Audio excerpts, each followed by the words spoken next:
Assalamualaikum dan salam sejahtera. Anda bersama saya, Maizatul Sofia dalam My Berita. Berita sensasi mengenai kerajaan yang terletak di pesisiran pantai dan masyarakatnya menjalankan kegiatan yang berkaitan dengan laut seperti perikanan, perdagangan dan pelayaran disebut sebagai kerajaan maritim. Apakah betul kenyataan ini? Ayuh kita saksikan. Kerajaan yang menjalankan kegiatan ekonomi berasaskan perdagangan dan kelautan serta berfungsi sebagai pusat pelabuhan merupakan sebuah kerajaan yang diberi nama Kerajaan Maritim. Kerajaan ini terletak di pesisiran pantai, lembah sungai dan kepulauan. Kehidupan mereka bergantung kepada perdagangan dan kegiatan yang berkaitan dengan lautan. Jika diteliti, maksud maritim itu sendiri dapat ditafsirkan melalui objek maritim itu sendiri di mana M membawa maksud mahir dalam membuat dan membaiki kapal telah memberi kesan kepada kerajaan maritim. Hal ini dikatakan demikian kerana mereka mampu berlayar jauh daripada penempatan mereka sendiri untuk berdagang. A membawa maksud aktiviti ekonomi. Mereka menjalankan aktiviti pelabuhan seperti terdapat pelabuhan pembekal yang berkembang dan mendapat status pelabuhan kerajaan. Contohnya, Champa dan Langkasuka, rakyat yang terdiri daripada orang laut dan juga pedagang laut daripada kerajaan maritim. Membawa barangan daripada India dan China merupakan abjad dari I di mana barangan mewah seperti tembikar, tekstil dan sebagainya telah dibawa masuk dari India dan China. I, kehidupan lautan yang merupakan sumber utama, kegiatan yang dilaksanakan dengan menangkap ikan, sotong dan kehidupan laut lain. Terletak di lembah sungai dan M pula mahir dalam membaca arah iaitu berpandukan bintang dan langit. Ciri-ciri kerajaan maritim boleh dikatakan mereka mempunyai penempatan awal yang terletak di kawasan pengeluaran biji logam seperti emas dan timah.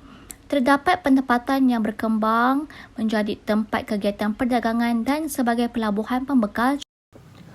Terdapat data-data arkeologi yang membuktikan wujudnya perdagangan di antara kerajaan luar dengan kerajaan maritim di alam Melayu ketika zaman protosejarah.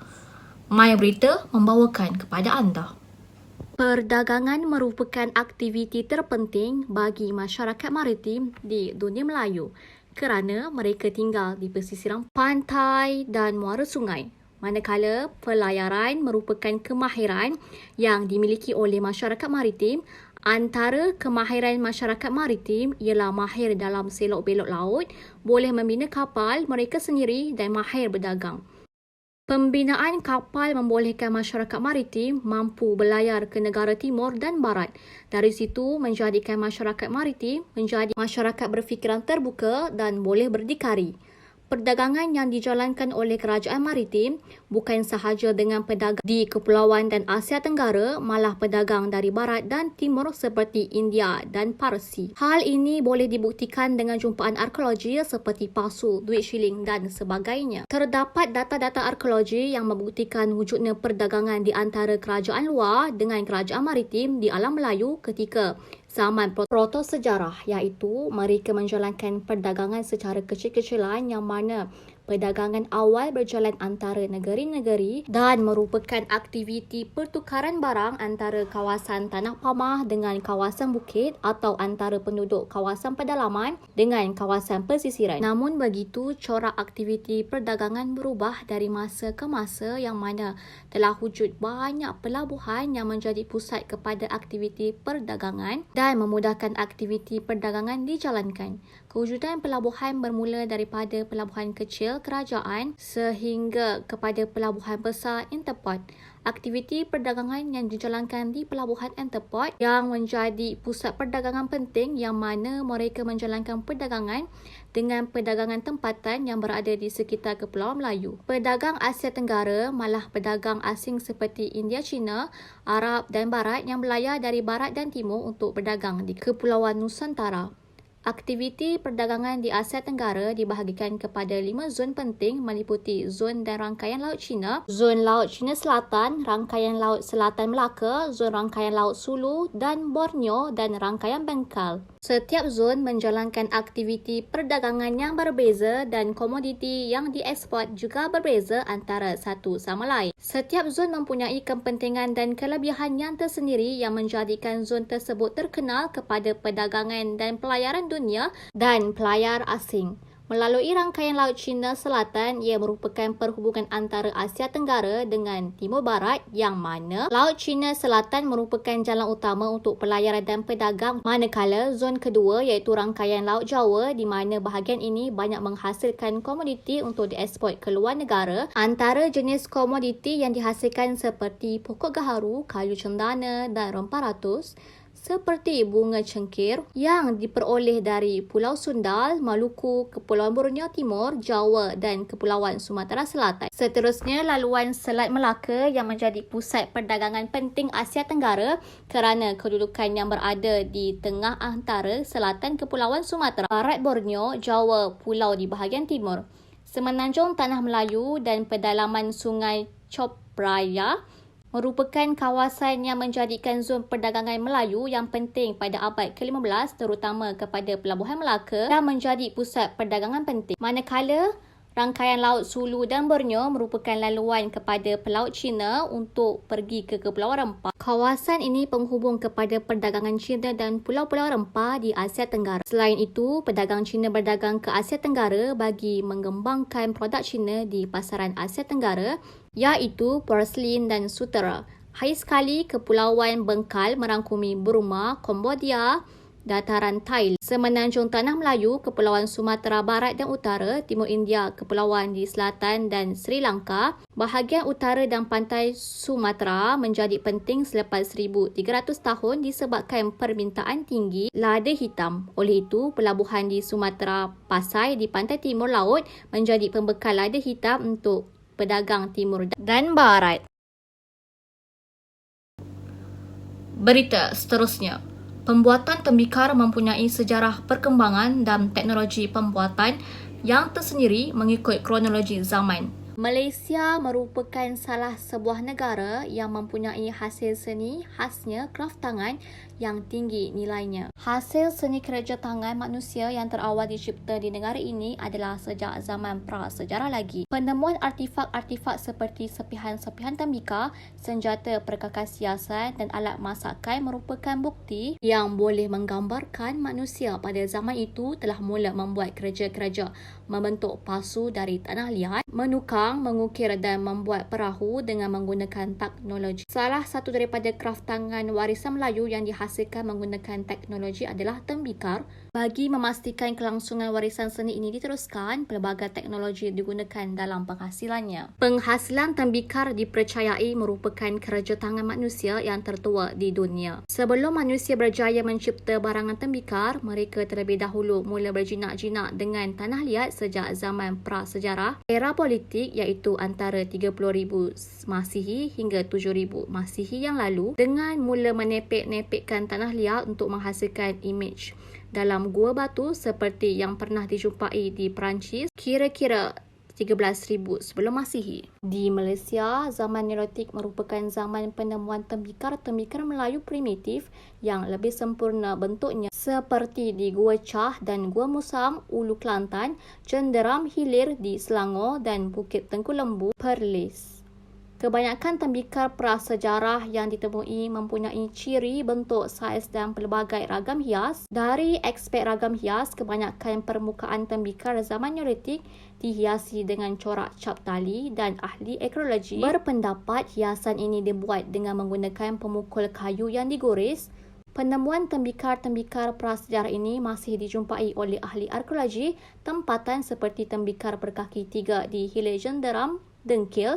Terdapat 4 proses dalam pembuatan tembikar Melayu tradisional iaitu proses penyediaan tanah, proses membentuk tembikar Melayu tradisional, pembentukan model tembikar, membentuk blok acuan, proses mengacau dan proses membuat dekorasi dan pembakaran. Bermula dari teknologi berbentuk sederhana ini jugalah pembuatan tembikar dunia telah berkembang dengan penciptaan pelbagai bentuk, rupa dan motif. Ini selaras dengan penciptaan pelbagai teknik pembuatan serta fungsi tembikar sama ada untuk kegunaan utilitarian maupun bagi kegunaan spiritual. Selain itu, perkembangan formulasi jasad juga berkembang seiring dengan tata cara proses pembuatan tembikar di mana tanah liat semula jadi sering diubah komposisinya dengan menggunakan temper bagi menguatkan jasad.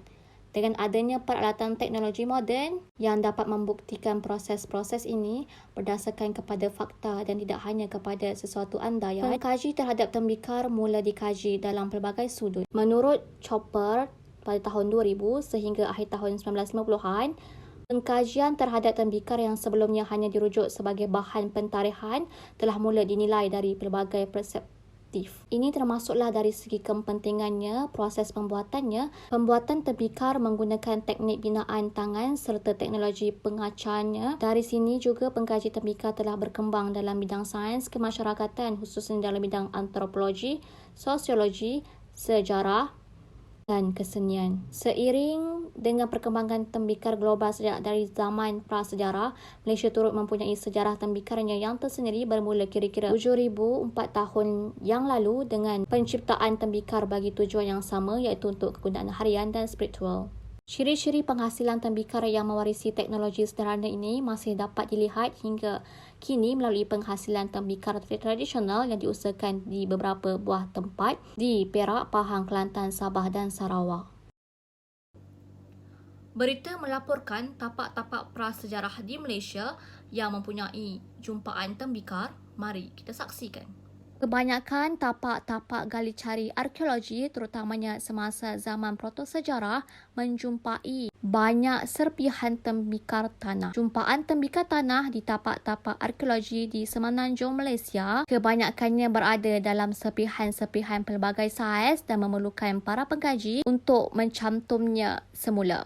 Negeri Kedah yang terletak di utara Semenanjung Malaysia mempunyai keunikan dan sejarahnya yang tersendiri semenjak 5,000 tahun yang lampau. Tapak-tapak prasejarah yang ditemui di Kedah membuktikan bahawa negara ini telah didiami sejak sekian lama. Gua Kepah Kodiang Bali, Bukit Cuping dan Bukit Tegun antara tapak-tapak prasejarah yang terdapat di Kedah. Kewujudan penempatan masyarakat prasejarah dan masyarakat protosejarah dapat dibuktikan berdasarkan kepada pentarihan mutlak yang dilakukan terhadap lapisan pra-candi di kampung Sungai Mas sekitar abad kedua. Selain itu, di Sungai Batu pula terdapat juga lapisan pra-candi abad kedua di mana terdapatnya penemuan alat batu dan relau berdasarkan pentarihan kronometrik.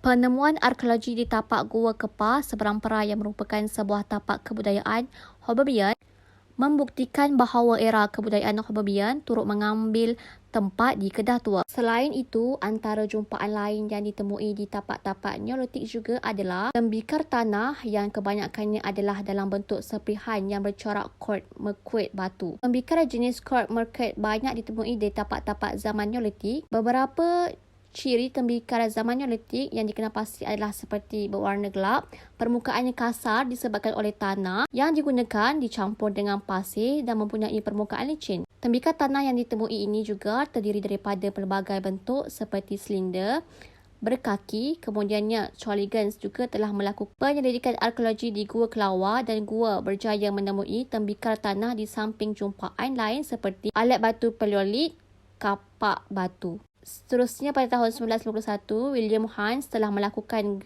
galian arkeologi di Bukit Keplu, Kodian di 3 buah gua iaitu Gua Taufan, Gua Kerbau dan Gua Pasir. Antara jumpaan yang ditemui hasil daripada gali cari di Bukit Keplu adalah jumpaan serpihan tembikar dalam kuantiti yang banyak, tembikar berkaki dihiasi kord merkait selain jumpaan lain seperti sisa makanan. Tambahan lagi, di Bukit Jernih, Bukit Keteri, Kampung Pangkas dan Kampung Tebing Tinggi mula ditemui tembikar kord merkait, tembikar zaman logam dan alat batu zaman Neolitik dan Hobobian.